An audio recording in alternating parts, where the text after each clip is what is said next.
Hi, dear future doctors and upcoming engineers. Have you ever seen how physics explains boat movement or airplane path?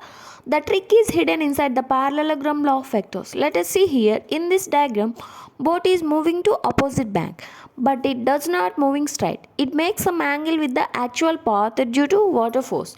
Let us find out the magnitude and direction of the resultant force by using parallelogram law. Let us see the statement. If two vectors are represented as two adjacent sides of a parallelogram, then their resultant is given by the diagonal of the parallelogram. See here in this diagram, A and B are two forces acting at a point, then their resultant is along the direction of the R. That is a diagonal of the parallelogram.